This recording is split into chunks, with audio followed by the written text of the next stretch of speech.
Honey, as we set aside time today to remember our people that have fought and died for this country, take the time to stop by the cenotaph today and lay a poppy or a wreath.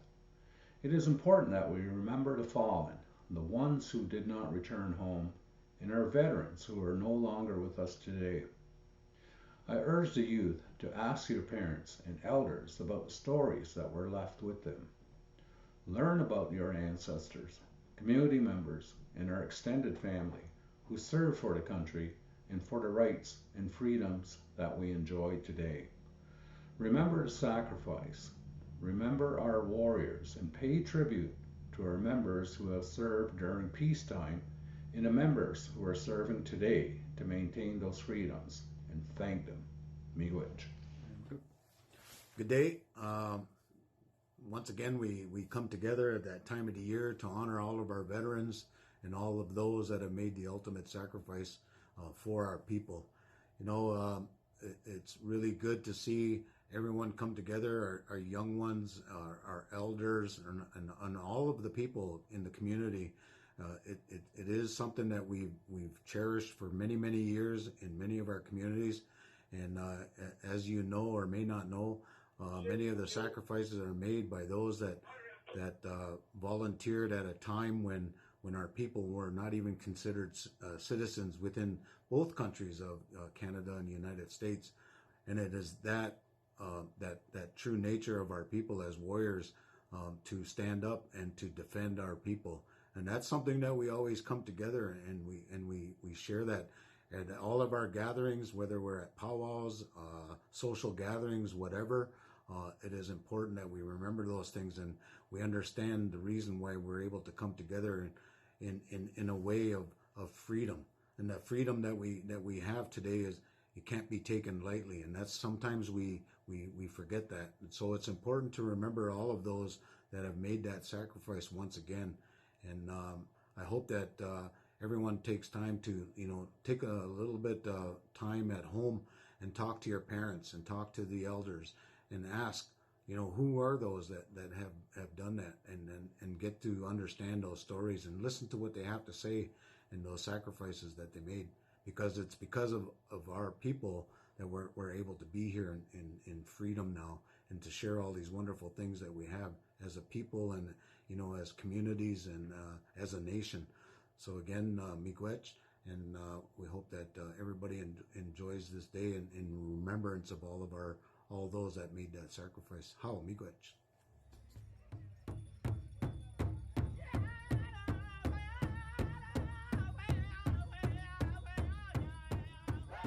Hi, I'm Bruce Stanton, the Member of Parliament for Simcoe North, and I'm honored to join you here on National Aboriginal Veterans Day to pay homage to the amazing service and sacrifice of Indigenous people from Canada who have served in various conflicts in the 20th century across war zones worldwide. As many as 12,000 First Nation and Métis people from Canada served in those conflicts.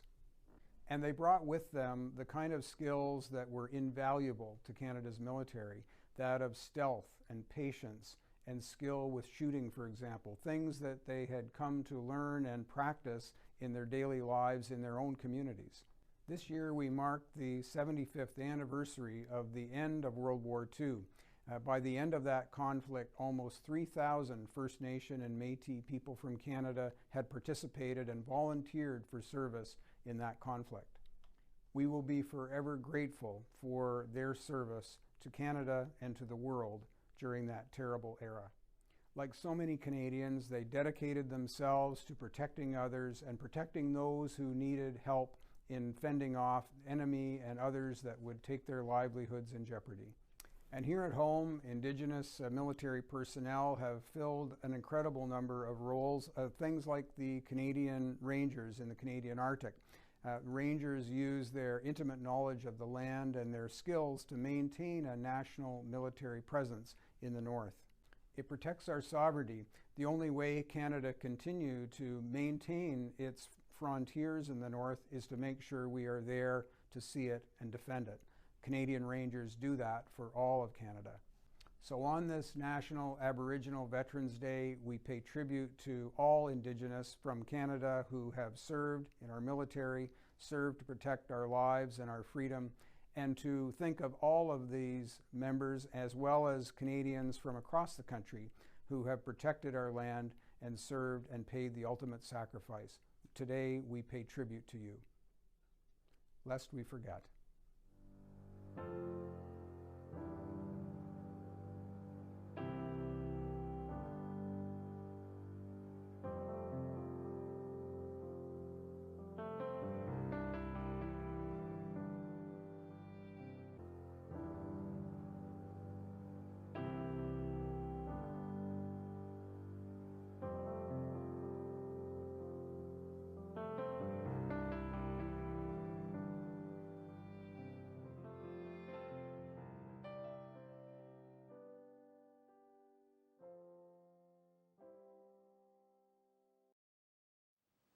Roseanne also goes every Veterans Day and she lays a wreath down for my dad. There's so much our ancestor did even remembering the old days where our native people protected the surrounding communities and going to help out wherever the, the protect the native women and children of this world. I should say Miigwech for all that I know about him. Miigwech. Hi, my name is Bonnie Sylvester. Everybody knows me on the island and knows that I how much I appreciate and respect the veterans, and I show all my pictures every year and give a little treat for muffins from Stephanie with the wreath. And I'm just there every year. And I always will respect and teach my family too. Miigwech. Thank you. Okay, I left because there was no work here and there was no job, so I was young, see the world, and I went and joined the army. Nice. How long did you serve? I served 5 years.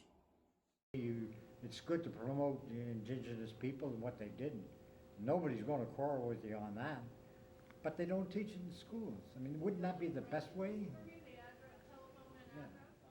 They've got quite a history on them if you want to find it on, just do a Google search. They have quite a few natives there, indigenous people that have won military awards, but nothing like this. There you go. Guy from Curry Sound. Yes.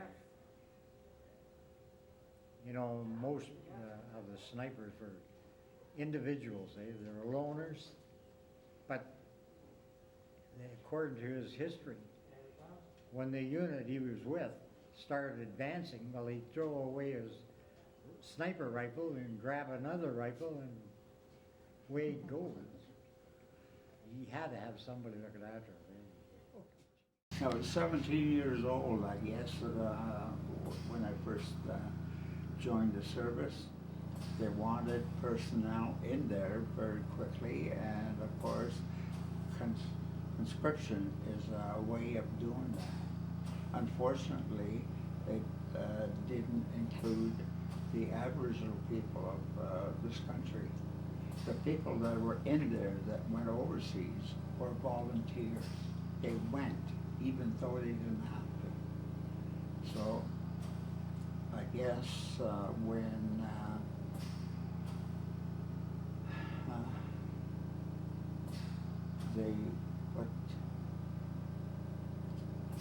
they get up there to help whenever the country is being threatened by other nations. They want to be there to help protect. My Anishinaabe name is Maingan, and I'm from the Mosley First Nation on Christian Island. And I served in the military from during the 1980s. Most of it I served in Germany. I served 6 years in Germany, but I also served in Canada, in New Brunswick, and also in Petawawa in Ontario. For Anishinaabe people, it goes back a long time. I guess that need to be of service to your community. In this case, the country of Canada, which we are allies, and I still consider myself an ally, even though I wore the uniform. Just like our ancestors in the War of 1812, we were allies to the Crown, and that's the service that I played as well as an ally to the Crown. And anyone who does, even today, anybody who joins the military, I still would like you to consider that fact that you are an ally to the Crown. We are a sovereign, as Anishinaabe, we are a sovereign, and we are our own nation. We're just allies to Canada. My name is Monague. Veteran. I'm from Mosley First Nation. I served in the Canadian Armed Forces. I joined when I was 18 years old. Joined on May 22, 1980. things when I came home, you know, trying to change the day. Seeing the kids using that as a holiday, so I went into schools and started talking to teachers and students and saying, let's bring that day back. So it materialized, and we started putting the parades on the actual day. And then things changed again because Canada recognized November the 8th as National Aboriginal Remembrance Day. So our parades are now on November the 8th as opposed to November the 11th. And, you know, we should be remembering on both days, actually. But, you know, we still have these two parades each and every year, and we should be doing that. So I think we stick to our Aboriginal Day, and, you know, that's what we represent. We represent our communities, and we honor those people who served before us, and we honor each and every one of those young who have gone off and joined the Canadian Forces. My son, Roly Jr., he joined the Canadian military about 1.5 years ago. Signed on the dotted line after trying to get in he was a proud cadet. We watched him as he, you know, persevered being a cadet. He was just a young private and finally became a sergeant in cadets, you know. Watched him get promoted time and time again, so he became very proficient there and elected to join the Canadian Forces. So we're proud of him, and we hope that there's more for him once this pandemic settles down. Left here in 1980, January of 1980. But pretty exciting job. It was one of the most exciting things that I've ever done. And, this was in a Kiowa helicopter. You know those, you ever see Kiowa helicopter? Well, that's a little fucking thing. It was loaded up, there you go. Loaded up with radio equipment. And we're the spotters, we're looking for the ground people. And they communicate with us, and we look for the smoke and the targets, and that was amazing. I learned that from the ground, actually, first off. I was the one spotting and then doing the marking. You know what I meant? Other guys my age that grew up here with who was here at the time, who was running the show, who was doing everything. And that is where we were learning from. So I think that's part of my heart. From the part that they gave to us. They gave us the pieces that are really important, and it was up to us to carry on, and we have to. There's no way that we can say, oh, this is all done, this is over with. It isn't. It will never be over with. It will never be. And those people that left here a long time ago and went to fight wars, those are the most awesome people that I've ever got to know in my lifetime. And I'm just privileged to know that, like, I was here when they were still here, and I learned from them. So I feel that I have something in me that, you know, I have to offer to our younger people, and all it really is, heart and soul.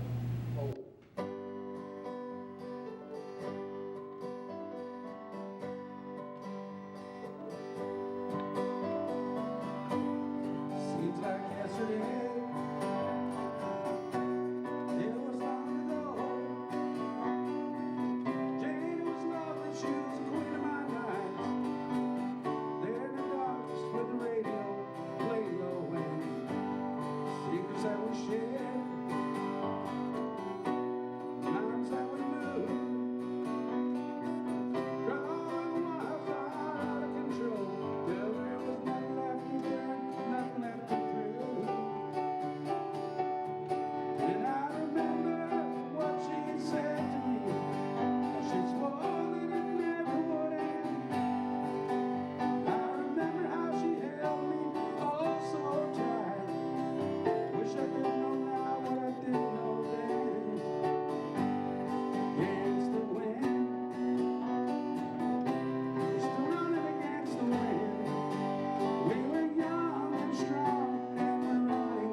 Guess I lost my way.